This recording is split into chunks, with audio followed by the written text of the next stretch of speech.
Hello and welcome guys, divine tarot 888 एक fresh topic पे reading कर रहे हैं जिसका टॉपिक है what you should avoid doing these days. वो कौन सी चीज़ें हैं जिनसे आपको आजकल अवॉइड करना चाहिए। पार्ट 1 इसका अपलोड हो चुका है, पार्ट 2 से हम इसको एक्सटेंड कर रहे हैं। टिकटॉक पे न्यू आईडी को फॉलो करें डिवाइन टैरो 888 के नाम से। वहाँ पे आपको बेशुमार वीडियोस भी मिलेंगी, तमाम वीडियोस के पार्ट्स भी आपको इजीली मिल जाएंगे।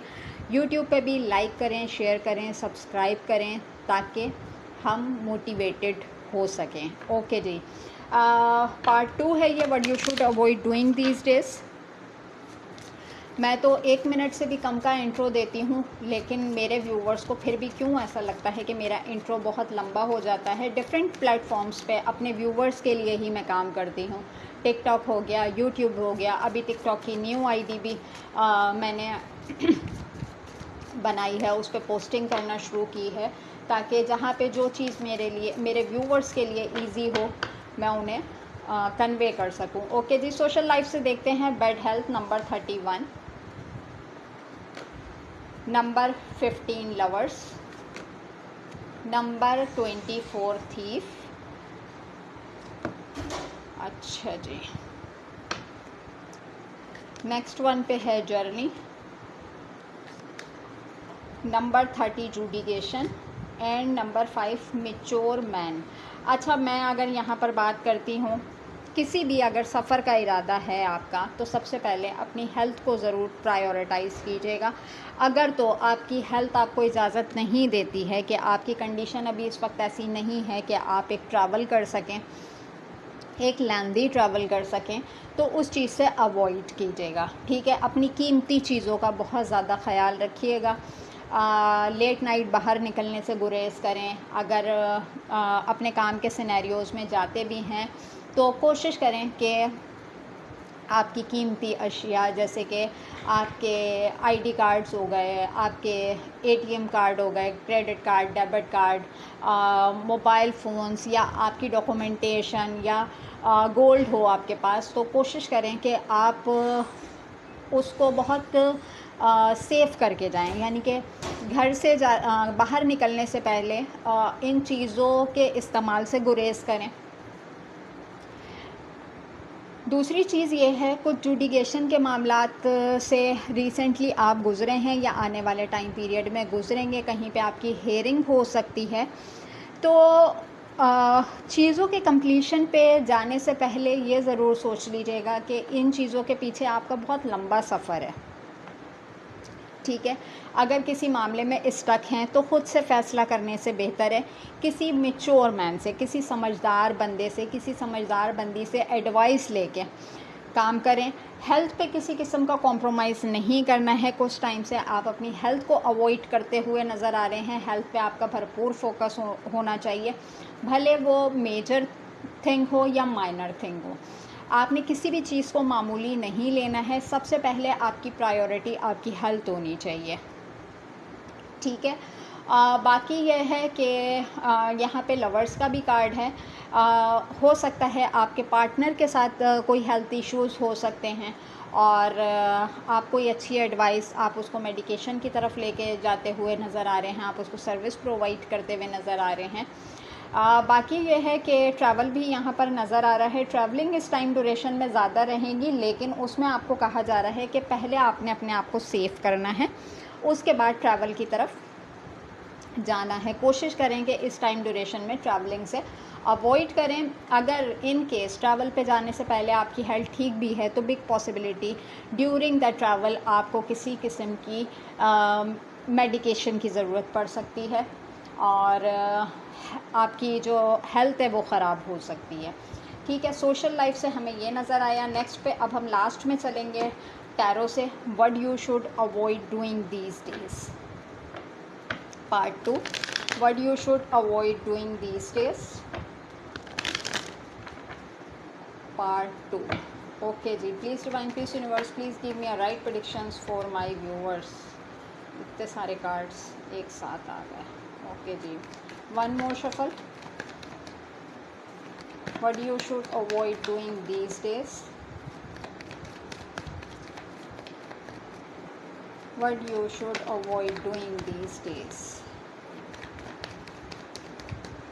ओके जी, फर्स्ट वन पे हमारे पास है 2 of swords, Libra Gemini Aquarius, knight of cups, Cancer Scorpio Pisces, and 5 of swords, Libra Gemini Aquarius, the chariot Libra, knight of swords, Libra Gemini Aquarius, wheel of fortune Leo, 10 of cups, Cancer Scorpio Pisces, and the ace of swords, Libra Gemini Aquarius. Bottom deck में king of cups का card है। देखें, अपने emotions को थोड़ा सा hold back करें। आपको क्लियर कट यहाँ पर कहा जा रहा है कि अगर आप किसी बहुत जल्दबाजी में हैं तो थोड़ा सा पेशेंस का मुजाहरा करें, ठीक है। चीज़ों को ओपन अप होके सामने आने दें। 2 ऑफ सोर्ड का कार्ड है। कोई पर्सन है जो कि क्रॉस रोड पे है, ये कोई आपकी फैमिली का मेंबर हो सकता है। आप बिग पॉसिबिलिटी आपको सडनली पता चले कि कोई इंसान बड़ी प्रॉब्लमेटिक सिचुएशन के अंदर है, उसको समझ में नहीं आ रहा कि मुझे क्या करना चाहिए। बिग पॉसिबिलिटी इस इंसान ने कोई कमिटमेंट की हुई हो, आगे कुछ ऑफ़र करना हो, तो अब ये ना सिनेरियोज़ ढूंढ रहा है, यानी कि सिचुएशन को कैसे ठीक किया जाए, कैसे बैलेंस किया जाए। तो बिग पॉसिबिलिटी कोई आपके पास बहुत ही कोई रशिंग एनर्जीज़ में आ सकता है। एक ऐसा पर्सन के वक्त पड़ने पे उसने अपना रियल फेस आपको शोकेस करवाया। हो सकता है इस पर्सन से आपका कॉन्फ्लिक्ट हुआ हो, आर्गूमेंट हुआ हो। ज़रूरी नहीं है कि ये मैस्कुलाइन ही एनर्जी है, फेमिनाइन एनर्जी भी होती है। समटाइम ऐसा होता है फैमिलीज़ में, जैसे कि बहन भाइयों में झगड़े हो जाते हैं, माँ बाप के बीच कुछ फाइटिंग हो जाती है, बच्चों में माँ बाप में कुछ फाइटिंग आर्गूमेंट हो जाते हैं। तो कुछ ऐसा मुझे कुछ फैमिली सिनेरियो यहाँ पे नज़र आ रहा है कि कोई अपनी सिचुएशन को ठीक करने के लिए आपको अप्रोच कर सकता है, क्योंकि with the wheel of Fortune card कि उनको पता है कि लास्ट ऑप्शन आप ही हैं इनके पास, जो कि मामलात ज़िंदगी को बेहतर कर सकते हैं। 10 ऑफ कप्स का कार्ड यहाँ पे आपको इस चीज़ की इंडिकेशन दे रहा है कि ये है कोई फैमिली का ही सिनेरियो।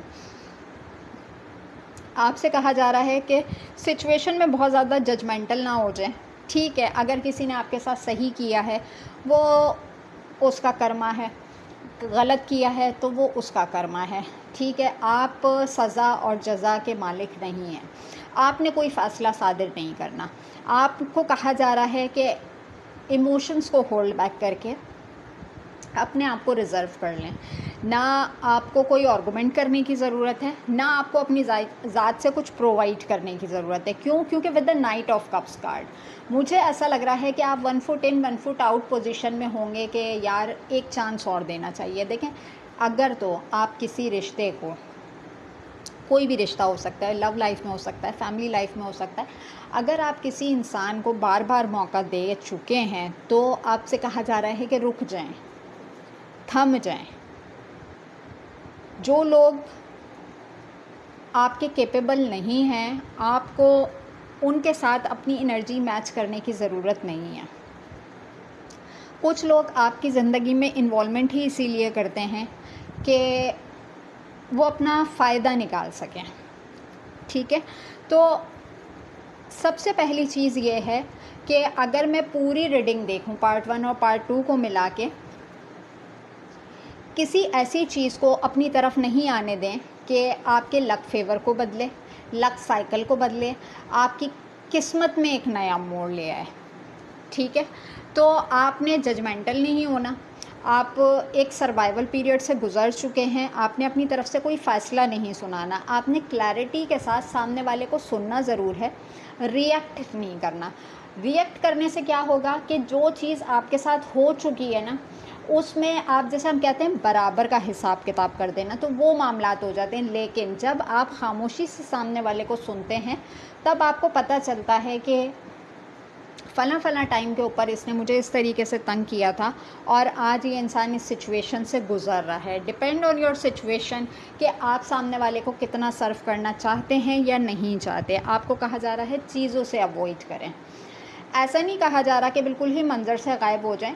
आप कम्युनिटी में रहें, लोगों से मिलें जुलें, बातचीत करें, लेकिन आप अपनी साइड से जो अभी तक सर्व करते हुए आए हैं उसको होल्ड बैक कर लें। आगे कुछ करने की ज़रूरत नहीं है। बाकी आपने जो किया उसका सिला जो है आपको डिवाइन की ज़ात से मिलेगा। इंसान की कोई औकात नहीं है कि आपके साथ इक्वल गिव एंड टेक कर सके। ये थी आपकी रीडिंग। मिलेंगे नेक्स्ट टॉपिक पे नेक्स्ट वीडियो के साथ। अपना बहुत ख्याल रखिएगा। Take care and bye bye.